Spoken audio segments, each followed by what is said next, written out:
This podcast is sponsored by nobody. Hey dudes, welcome to Splat from the Past, the only 80s themed horror sci-fi show where things can get totally radical. Now today is the first episode of Christmas December. I got an amazing month ahead of me of Christmas and non-Christmas movie guests, overstock left over from earlier in the year.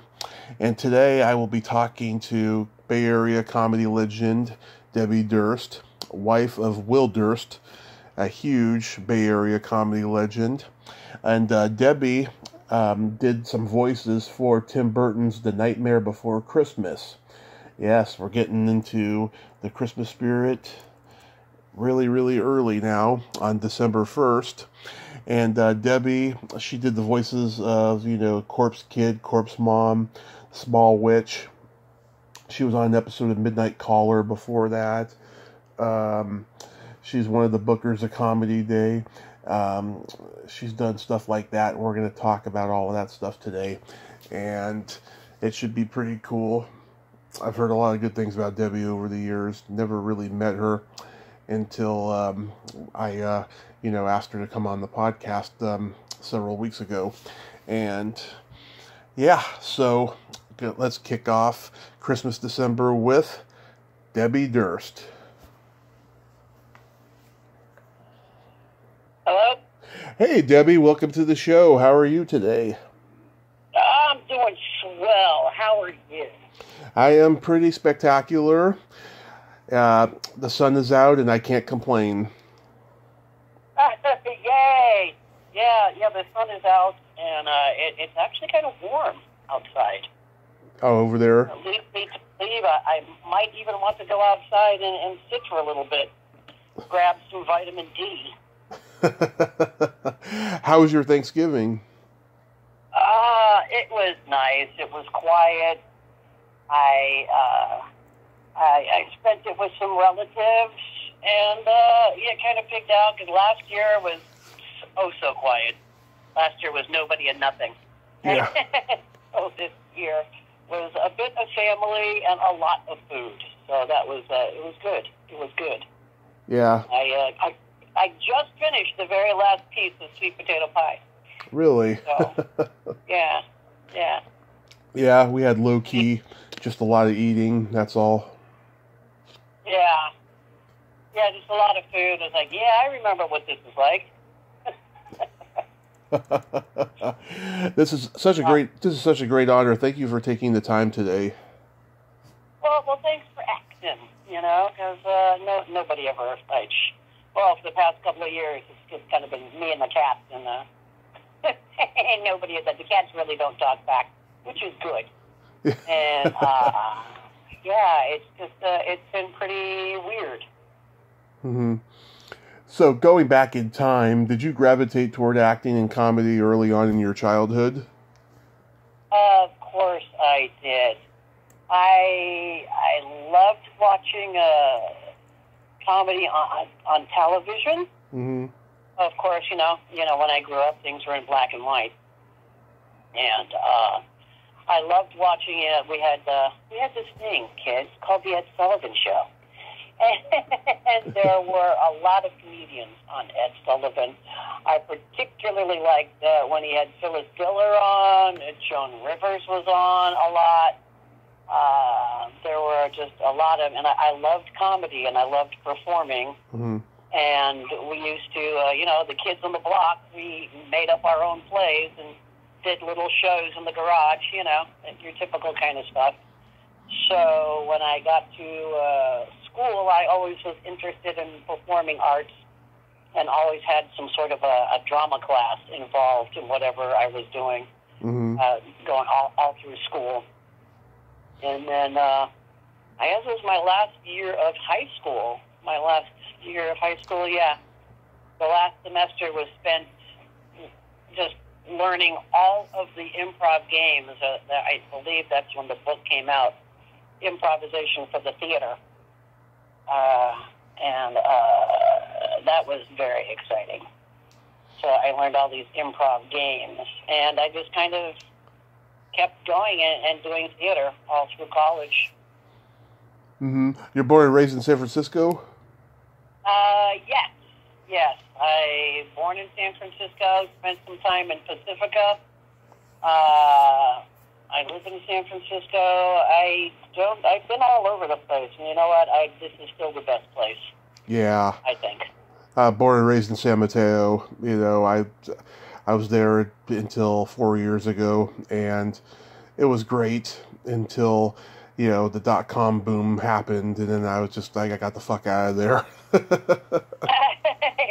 Yeah. Yeah, I keep telling people if they had put Silicon Valley in Nebraska, you know, people would be able to live here. It would be an affordable town. Yeah. It's crazy. So, what college did you go to? Well, I started at CSM. I went to CSM. Yay! Yeah, I went there too. Yeah, and I just wanted to get my 2 years of AA degree out of the way because I wanted to specifically go to San Francisco State and study theater. So after my 2 years at CSM, I actually spent 5 years at SF State in the theater department. Because it was such a great place to be, and my friends and I pretty much ran the department for the time that we were there. We had because you know how theater people love to gossip and everything. Yeah. We started a little, wasn't really, I guess we called it a hot sheet. Yeah. Called the Splash, where we had people hanging around in the hallways waiting for people to say something about, you know, other people. And it was just rumors and gossips and all kinds of, you know, funny lines that we heard. Yeah. And this was back in the day when you had a ditto machines. Mm-hmm. So we would put them all on dittos, and I would go to the library up at State and print out some. And everybody's like, oh, my gosh, it's the Flash. So you could find out what people were saying about you. And it was a lot of fun. I wanted my own office because I was tired of sitting on the vinyl couch in the lobby. And there was a room in the lobby that no one used.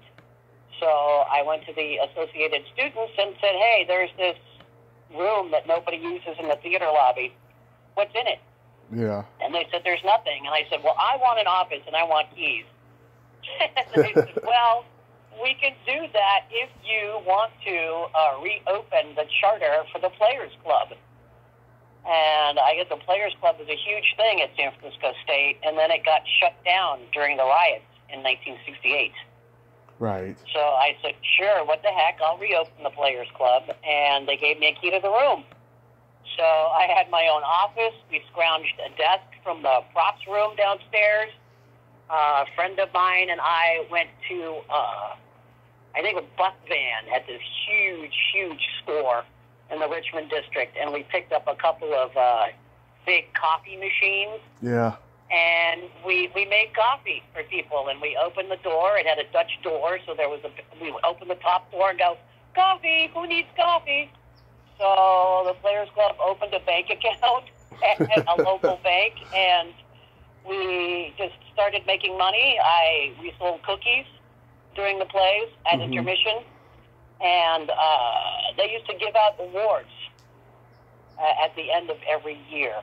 Right. For, best directed student show, best actor in a student show, blah, blah. And they would just go into the little theater and hand out these certificates. We went, well, that's a bunch of hooey. We should have a party. So we took all the money in the bank account and got a restaurant in, I think the very first award ceremony was in Fisherman's Wharf somewhere. Mm-hmm. And we had one of the restaurants there, and everybody dressed up, and it was like an awards night, and we gave out the awards there. So that was kind of exciting. And, decades later, I'm proud to say the Players Club is still alive and thriving. Nice. In the theater lobby at San Francisco State. So that's part of my many-faceted legacy here. Yeah. So kind of happy about that. But I did get a BA degree in acting and directing. Nice. And, yeah, except for a 30-year detour of doing improvisational comedy in various comedy clubs and theaters around this great blue ball we call Earth, yeah, I'm still doing theater. I'm back to directing plays for just local Bay Area community theaters, which is a lot of fun. That is amazing. I'm so glad you got that, especially now, with COVID, kind of wrapping up. Yes, I actually did direct a play. Palo Alto Players mounted a few plays, and I directed An Act of God by David Yagerbaum. It's really funny, and there was only 3 characters. So we actually did it over Zoom. It was a Zoom play. And it was really well done. It was well received, and it was really strange because I'd never directed anything, on a computer before. But only 3 people in the cast, and it was really easy and a lot of fun, and I was glad I got to have the opportunity to do that. And at the beginning, I guess at the end of this month, I will actually start live rehearsals. I'm going to be directing Noises Off. Nice. For the theater company in Half Moon Bay called Coastal Repertory Theater. Nice. And I was supposed to direct it for them last year, but they were shut down last year, so. Yeah, I volunteered. But I'm really looking forward to that. Yeah, I volunteered for the Palo Alto Players to work the concession stand for their production of Harvey in 2014. And then I was going to do more, and then I had my car accident. They were doing Young Frankenstein while I was in the hospital. I was like, damn it, I would have loved to have worked on that one. Oh, man, yeah. It's a great theater and a fun company to work with. Yeah. I acted in a couple of plays there. I did You Can't Take It With You, and one of my bucket roles was Madame Arcady in Blight Spirit.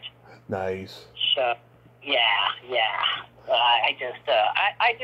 I like the community theaters we have around here in the Bay Area are fabulous. Oh yeah, oh god, I volunteered for the Dragon Theater. They just went under a new regime because the owner who founded the company left a couple of years ago.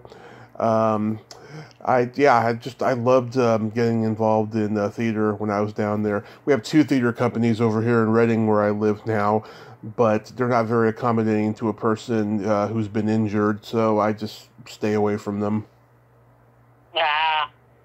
Reading is a strange town. Very strange. And so we did comedy there a couple of times, and it was really weird. It was kind of like, just keep the car running in case this doesn't go well. We have an exit. Oh, I know. Steve Pearl told me I'm the first guy in Reading that he's ever made laugh. Pearl. Yeah. He's like, if you can't laugh at Steve Pearl, there's something wrong with you. He's the best, the absolute best. So you're doing improv in the late 70s. Who else did you see doing improv in San Francisco? Well, I was very lucky to actually work with and become friends with Robin Williams. Mm-hmm. I belonged to an improv group called Spaghetti Jam. And we worked out of the Spaghetti Factory in North Beach. Yeah. And this was maybe 76, 77. And this was right before Robin went down to L.A. to do his guest shot on Happy Days. Mm-hmm. So, he had one pair of pants, and he never had any money, and he was just a lot of fun to hang around with.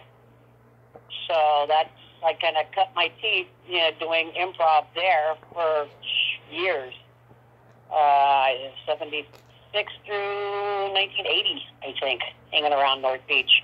And there were just a lot of improv groups, so I tried to play with all of them because I could.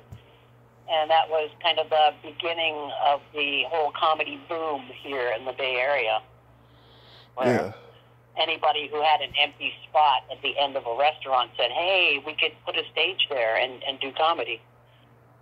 So that was a lot of fun. And just to be able to do improv with just a whole bunch of people, it was kind of I had become one of the people in theater that I didn't like, because there's so much discipline in theater. You know, you have to memorize lines and staging, and everything is done a certain way. And improv, there are no rules. There's nothing.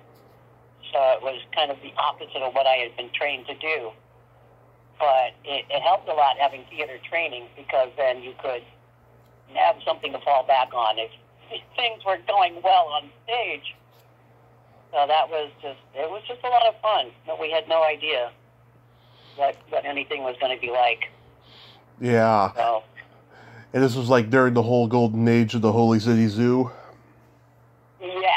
Yes. So the Holy City Zoo started doing comedy exclusively, I believe, in 77, 78. Mm-hmm. And it just took off from there. And the Holy City Zoo was kind of, well, it was a little hole. I think maximum capacity was maybe 79 or 80 people. Right.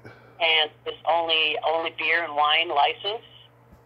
And it was nice and tiny, and it was kind of a clubhouse for comedians. It was a comedian's clubhouse where you could just go and hang out with your peers, and there was no... people weren't really, competing, I guess you could say, for anything, because there was nothing here to compete for. New York is lots of live shows, and... I think it was the comedian Tom Rhodes who said L.A. is where the cameras are plugged in. Yeah. And San Francisco is where you went to cut your teeth and get your stage feet. So almost everybody who was anybody came through San Francisco and the Holy City Zoo. And, my husband, Will Durst, and I still own all the rights for the Holy City Zoo. We were the last owners of the zoo before it closed. Oh, that's great. And we still own the trademark and the name and everything. So, and we've had everything in storage since we closed in 95. Yeah, I mean, I've talked... Someday.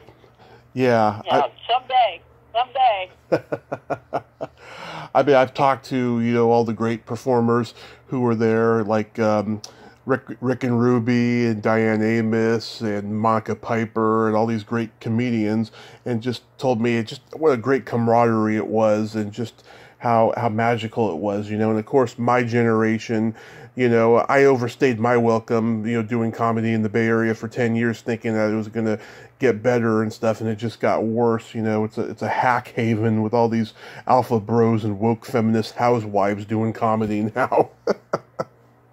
Yeah, it was magic for a while. Yeah. And then it just got to the point where almost everybody thought they could do comedy. Yeah. Because during the 80s, it was a whole, you just do some comedy here, and then you can go down to L.A. and get your own sitcom. Yeah. Because it just seemed like every sitcom was, had a stand-up comic in it. And so it was just kind of the downfall. And contributing to the downfall was also, there were so many clubs that opened. It was totally saturated here in the Bay Area, which was great because you could work half of the year and sleep in your own bed at night.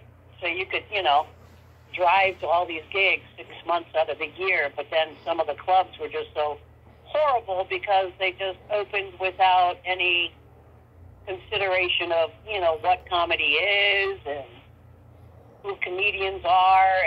And once they started with, papering the house, it's like, you can get in for free. We're giving away free tickets all morning on a radio show because they would make their money at the bar. But once people started going to shows for free, then the quality of the audience dropped. Yeah. A whole lot. So, and they didn't expect a lot. So it was, the entire quality of the business dropped like 50, 70%.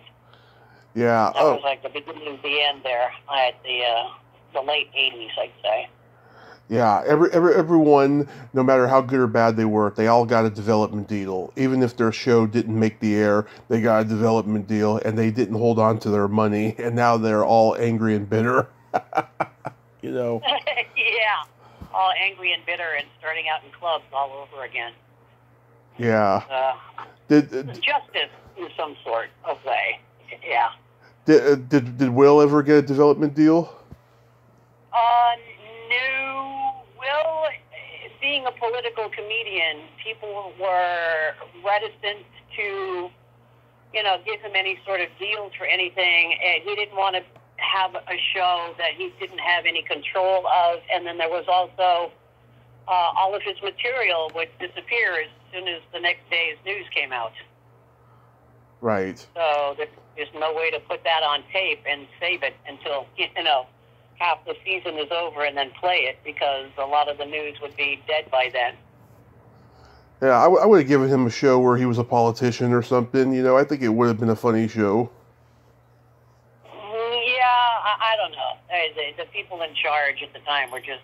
Yeah. And they just had no idea what to do with Will and his talent. And we just were not ready to play the LA game.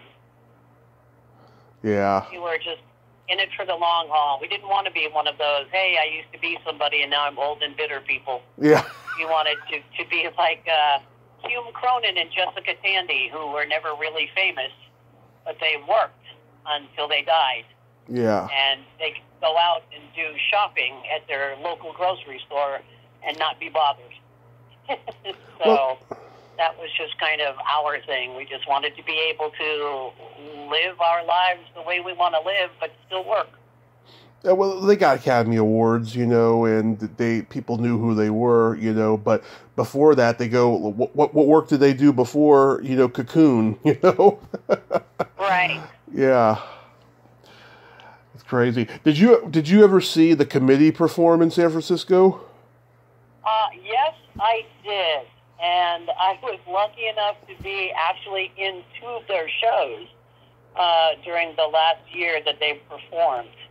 I loved watching the Committee. It was a lot of fun, and just thinking that this was something that came from Second City, the home of improv. And it was a lot of fun watching all the people doing all of the improv stuff, and then I was lucky enough later on to actually be a guest in a couple of shows. So that was pretty cool. Yeah, I've been lucky enough to talk to 2 members of the Committee, Larry Hankin and Peter Elbling, and it's interesting. Larry's a guy, you ask him a question, he'll spend about 20 minutes on that topic. he loves to talk. And Peter, he's got a lot of resentment towards his past with the Committee and National Lampoon and all of that. He just, he considers himself a writer these days and would rather talk about that. And I get that, but one has to take pride in being a part of a revolution, and that was a comedy revolution he was a part of. Definitely, most definitely. It was a good revolutionary time to be doing comedy in San Francisco. I mean, we've got, I consider San Francisco to be the cradle of civilization for comedy. Because before the Zoo, there was the Hungry Eye and the Purple Onion, and Woody Allen was here. Lenny Bruce, for God's sake. Yeah. Here, and the Snickers brothers, Phyllis Diller. You go back to all the comedy greats, and it's all San Francisco. George Carlin and Jack Burns used to play there. Right. I actually... Carlin, what a guy. Yeah. I was actually there the night of my car accident. It's a strip club now, the Hungry Eye. Yeah. Yeah. Yeah, they tried, they tried to reopen the Purple Onion a few times. Yep. And we actually did some comedy there. But it's just so hard, just so difficult, because, neighborhoods change. I did a show there in 2016 at the Purple Onion. What's it called now? I have no idea. Yeah, it was a different names so many times I couldn't keep up. It was a different title when I was there, but Yeah.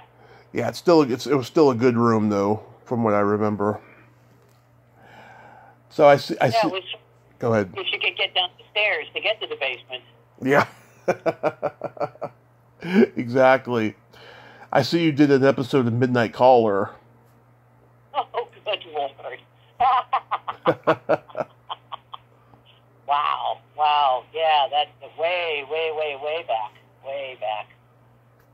That was fun. It was weird. I guess I got a part. I got the part because the director of that episode, Matt Clark, Yeah. actually came to see us do improv at the Holy City Zoo. Wow. One night. Yeah. Yeah, which was very cool. It's like, oh my God, it's Matt Clark, and people were like, who? What? Yeah. And then both a pal of mine who also does improv, Jeff Bolt.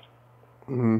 We've been in a couple of groups together. He and I were actually in the same episode, so that was a lot of fun. Yeah. I think Gary Cole is an underrated actor. That was a good show. My grandmother used to watch it all the time. Oh, yeah, Gary Cole is great. Fabulous.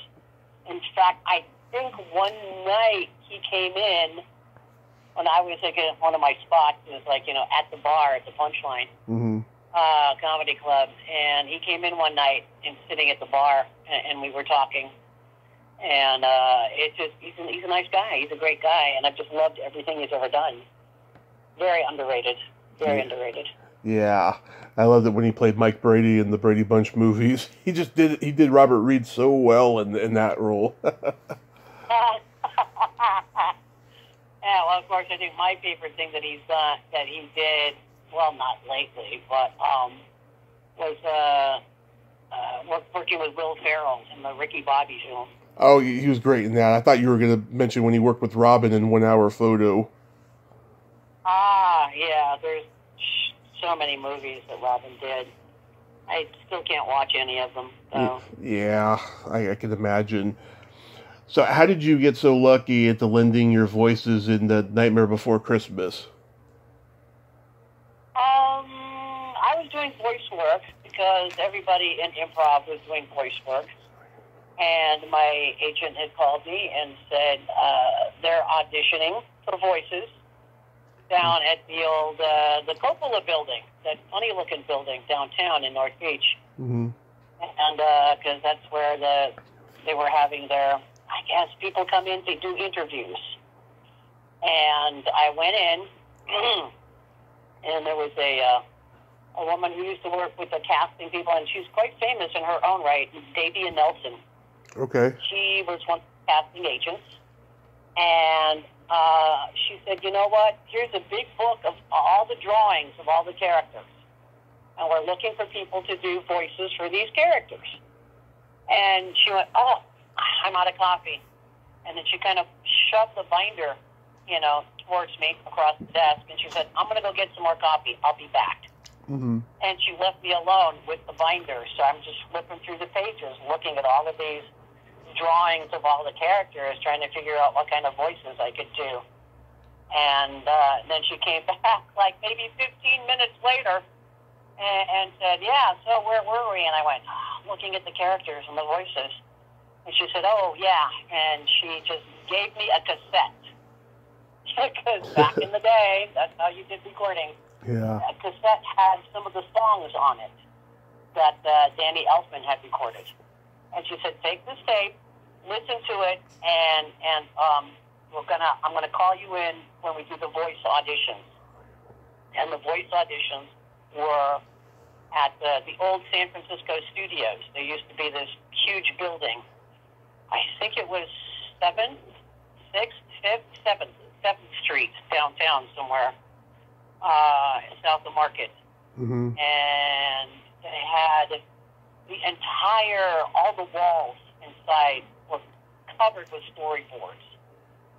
And they had all of these huge tables on the floor with the set, all the sets, the street sets and little and it was amazing to look at. And then back in the corner, they were auditioning people for voices. So I went in, and I'm not a singer. I can't sing at all. Yeah. But I did the best I could. You had your cassette. You listened to the, I think it was the This Is Halloween was what it was. And they had me sing a little bit. And they said, okay, what kind of voices you got? And I said, well, I kind of got a little kid's voice. And they listened to that. And it's like, okay, thanks. And I thought, all right, that's it. And I leave. And I used to do an improv duo with a guy named Michael Bossier. We called ourselves Deb and Mike. Mm-hmm. And we were opening for Will at the, was it a Catch a Rising Star? I'm not quite sure, up in Reno. Mm-hmm. So we were up in Reno, and I got a call, and they said, hey, you got a call back. Can you be here tomorrow? I said, yeah, sure. So I bought a plane ticket, flew in from Reno, had a friend pick me up, took me over to San Francisco studios, and the producer, Catherine, I cannot remember her last name, was there. And she said, there's these voices that you did for your auditions. Can you do them again? And I said, yeah, sure I can. And they went, oh, this is fabulous. Okay, great. We really like you. We'll be in touch. So I go, oh, okay. Fly back off to Reno, and then I hear nothing. Then I hear nothing and nothing. And then all of a sudden, we want you to come down to L.A. We're going to do some recording. So what? I guess I got a part. And it ended up, I got 3 parts, which was really, really cool. And I'd never had an airplane ticket delivered to me by messenger before. Wow. And the doorbell rang, and there's this kid with a backpack and a bike, and he goes, here you go. And he hands me this ticket envelope, and it's it's Mickey Mouse ears. One of those big envelopes they used to stick your airplane ticket in, but it's a Disney thing. And it's got Mickey Mouse ears on it. And it was a plane ticket to fly to L.A., and we started recording, which was very cool. Mm-hmm. There were a whole bunch of people that did voice work for a living, and they were all singers. And Greg Proops and I were the only people who did not sing for a living. So Danny Elbling would go, and we worked exclusively with Danny. We never really met anybody else. Huh. So it was just all of the singers doing all of the voice work and everything, and Danny Elfman, who was this whirling dervish in black sweatpants, a black turtleneck, white socks. He never had shoes on in the studio. And that bright, flaming red, orange hair.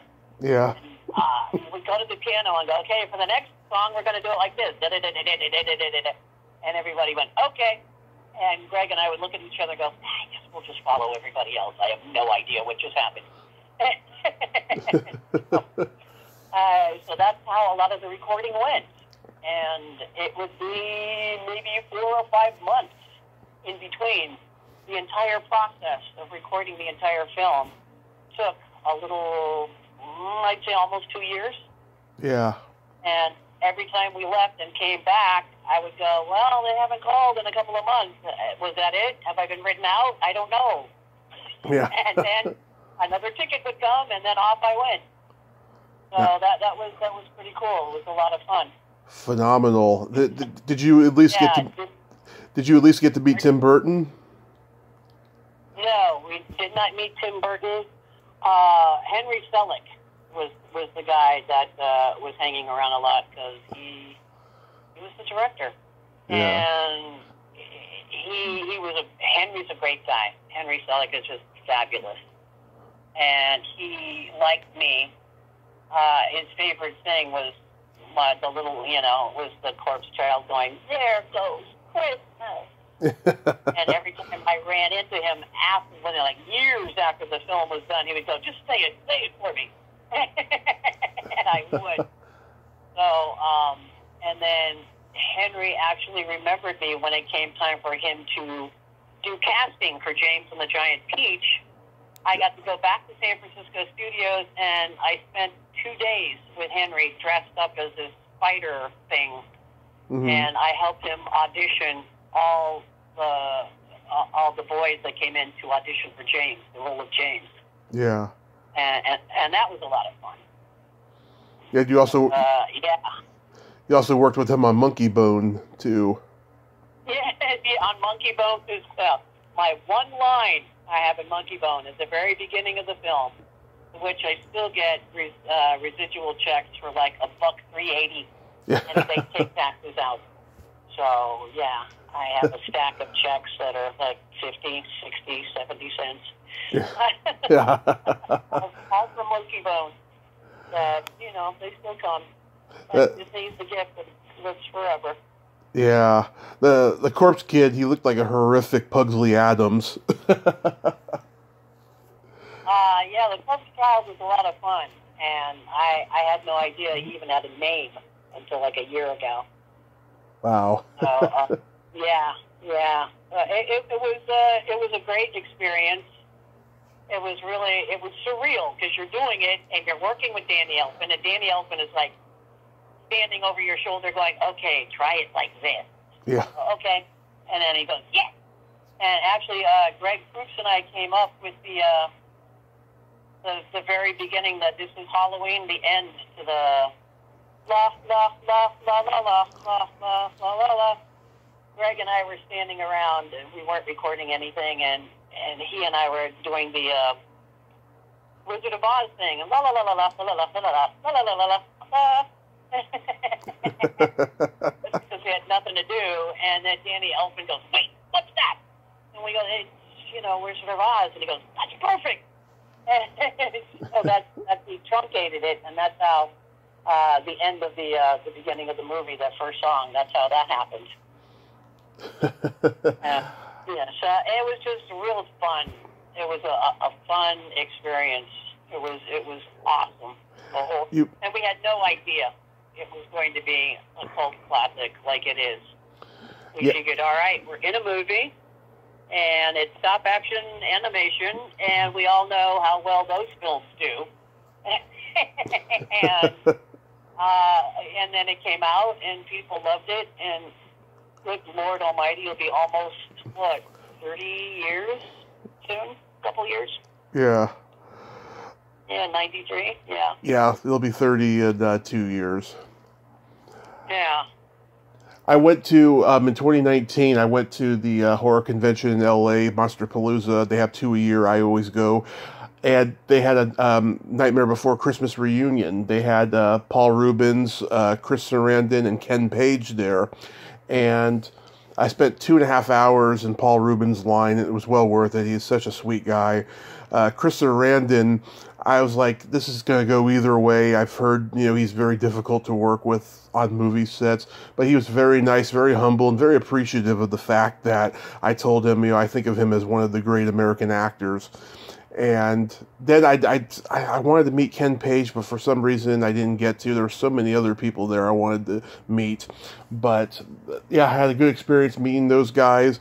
They had all these Nightmare Before Christmas posters at their table and stuff. And, yeah, it was pretty cool. That's when I knew that this movie had such a huge, cult following amongst the nerds.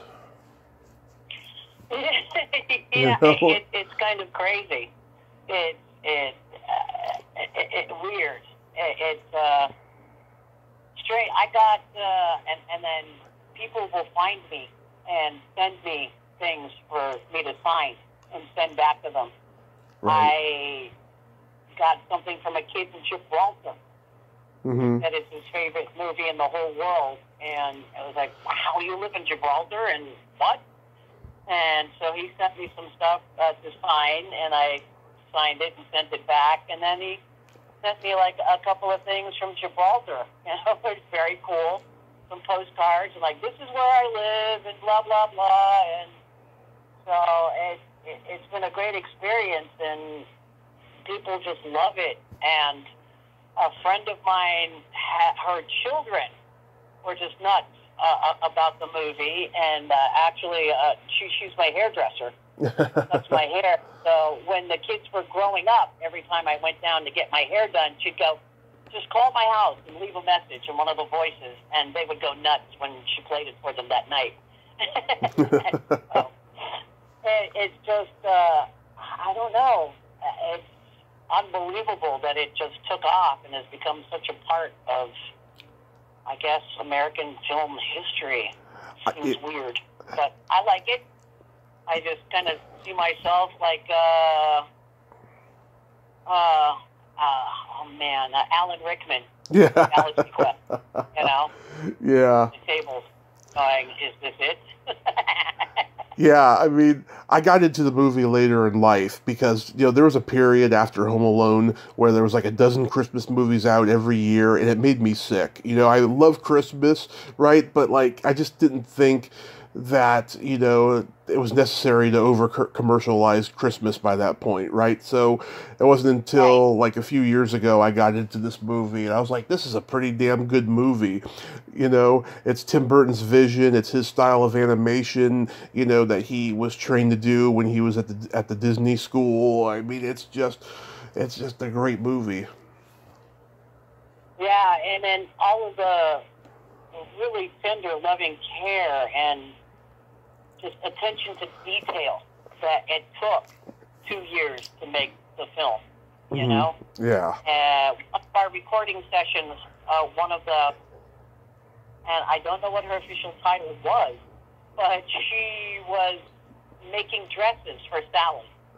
And she was sitting in the sound booth when they were recording, and she spent all day sewing different little dresses for Sally, and it was just like, wow. Yeah, it's like all of the stuff.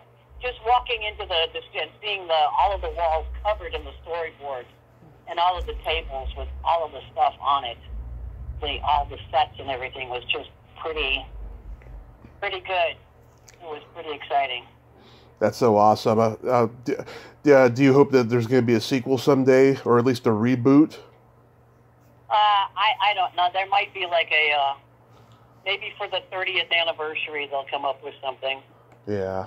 I'm not sure, because I know that they did in Hollywood. I know that they did like a live thing where they showed the film, and then Ken was part of that, and I think Greg was part of that, and where they showed the film, and then they had people singing along.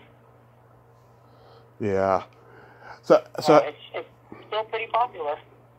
It's still pretty popular, yes. So how's Will doing? It's really, really slow. It's really slow. It's been 2 years. He had his stroke in October of 2019. Mm-hmm. And it's just been a really long slog. It's been really tough. And there was a pandemic. Yeah. So if you could pick a time to have a stroke, you might as well do it during a pandemic, because there were no clubs open anyway. But it's just been really, it's been a struggle, and it's been a challenge to try and get his brain and the left side of his body to start working again. With everything that's going on. Because for a while I couldn't go visit, and for a while when the hospitals were closed, he didn't have any rehab. And the longer you wait to start rehabbing, the more your muscles atrophy and stuff. So it's like we're playing a game of catch-up right now. Oh, my God. It's the leg that's giving us the most problems. But his outlook is great. His attitude is fabulous. I've got him a little notebook and a pen, and he's scribbling notes and jokes, and he's got ideas for a couple of shows in his head already. And, yeah, he's doing all right. Doing okay. That's good. Plugging along. Yeah, when I met him 5 years ago at Rooster Teeth Feathers, I told him how, I remember watching his HBO special when I was a kid, and he said, "Oh, God, don't tell me that I'm your parents' favorite comedian." No, actually, I don't think my parents even heard of him, But I remember that special very well. Oh, wow, yeah. Well, he's still, he did a recording, he did a Will and Willie podcast here. And still trying to figure out how to get him out live, but he has turned into kind of a sundowner, so when the sun goes down, he starts getting tired early. But I guess that's part of being old, too. Yeah, it goes with the territory. Yeah, it goes with the territory. You get old, and then there's a pandemic, and there's no reason to stay up until 2 in the morning anymore. Yeah, you get to a point where you don't want to stay all night, when you're at a club or something. Right, and just, this year starting to go out again.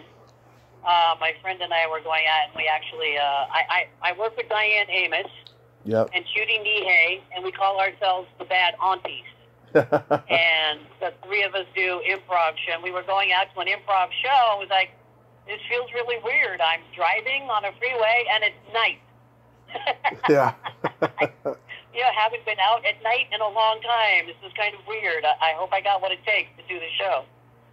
So, yeah, it's weird trying to jump back into life. But, yeah, it's all right. Still here, still kicking. Nice. That's good. I love Diane. She's amazing. She's fabulous. So really, really good. So is Comedy Day ever going to happen again? Comedy Day did happen this year. Oh, I did not know that. Yes, we had our big 40th annual was September 19th. Nice. And it was fun. It was great. It was insane because, San Francisco Recreation and Park Department were kind of had things on hold because they didn't know what the city and the health department was going to say about outdoor events. Mm-hmm. So pretty much when we have 6 months to put the thing together, we had 2 months to put it together. And it was a mad scramble trying to find, where's the stage? What did we use for a stage? Oh, that's right, a flatbed truck. Well, who's got a flatbed truck? Nobody. Because there's, the supply chain thing, and all those flatbed trucks are being used to carry things back and forth from the ports to wherever they're going. So we had to find a flatbed truck. We had to try and figure out, we have vendors that are in the audience that sell things. We're like, well, who still has a food truck that they're, who's still actually working? Yeah. And trying to get all the permits and everything. It was just kind of an insane mad scramble. But I think it was one of the best shows we ever had. My good buddy Paula Poundstone closed the show. Nice. And it was a beautiful day. The sun was out, and it was pretty well attended. We had probably like 3,000 people come and watch. Still, I think the best free show you're going to get, because there aren't very many free things left in San Francisco. And I just heard from Rec and Parks yesterday that they approved us for our 41st annual, September 18th, 2022. So put that on your calendar. Awesome. Yeah. I mean, the one time I did go, I had a blast there, I saw Felicia Michaels perform there, and I wanted to go talk to her after she was done, but she was just leaving. She had one of her kids with her, and we're connected on Facebook. I've been trying to get her on here for 3 years now. Hopefully it's going to happen in 2022 because her career's starting to boom again. But yeah, I mean, I had a great time. I mean, I got to go backstage, because I was friends with Paul Brumbaugh at the time. I'm sad to say I'm not friends with him anymore, but I got to see everybody back there. Yeah. It was it's our company picnic. Yeah. It's just one day a year where other comedians get to hang out in broad daylight and just hang out and have fun. So sometimes I think the show is better backstage than on stage. Yeah. There's a lot of people there, and it was a really good, safe comedy day. We had, and it wasn't that bad. We asked for proof of vaccination or a negative COVID test to get backstage. Yeah. And everybody was pretty cool about it, and it was a nice day. It was a nice day. People had masks, and people were like, nobody wants, and now that we got clubs open again, nobody wants to get sick and not be able to work. So yeah. it was a really, really good day. It was a really good day, and I'm glad we did it. And it was kind of crazy. Oh, I'm so glad. Running around and doing the stuff. As the executive producer and the president of the board, I was in charge of getting a lot of the permits and stuff, so it was kind of crazy. But It also, because of the COVID thing, I didn't have to go and, wait in lines like at the ABC office for our temporary booze permit. Yeah. I did have to go downtown, but I sat in my car in the white zone, called upstairs, and somebody came down from the ABC office and picked up the application. And then when it was done, they emailed it back to me, which is weird because, when you hand in your ABC permit thing, it's got that embossed stamp seal thing on it. Yeah. And I thought, well, this is weird. I'm not going to get the embossed thing here through the email, but, everybody was accepting things, so that was, and then the city of San Francisco actually put a building, they built a building where they had the health department, the fire department in one specific area in the building. So for those permits, I just had to go to one place, which was great because before you had to the fire department was way over here. Health department was, you had to go downtown to the corner of 8 Ball and Crack. And early in the morning, which is when they hold all of their meetings, which is, there's nothing like the smell of dried urine in the morning. Yeah. So it was nice to go into a nice brand new building and go, okay, window 30 is the health department, window 35 is the fire department. I'm right here. So that was pretty cool. So it's, one thing the pandemic did was make it easier anyway to try and do the permit process. Yeah, oh, that's good. Well, Debbie, I want to thank you so much for coming on today. You are truly blessed, and glad that we could talk about all of this stuff. I hope you have a Merry Christmas, Happy New Year, and stay safe. You too, Tommy. Thanks so much. It's been a joy. Thank you. Put that date down on your calendar. Sunday, September 18th, 2022, noon to 5. And it's absolutely free. Awesome. Cool. Well, you have a great day. Hey, have a great holiday. I will. Thank you, Tommy. Okay, bye-bye. Bye. Well, there you have it. Debi Durst, ain't she a sweetheart? What a great lady and a funny lady, a good storyteller. I'm glad we got to talk today. And I'm glad Will is doing much better. Well, until next time, this is Tommy Throwback Kovac saying there's no shame in living in the past because the present sucks. Later, dudes.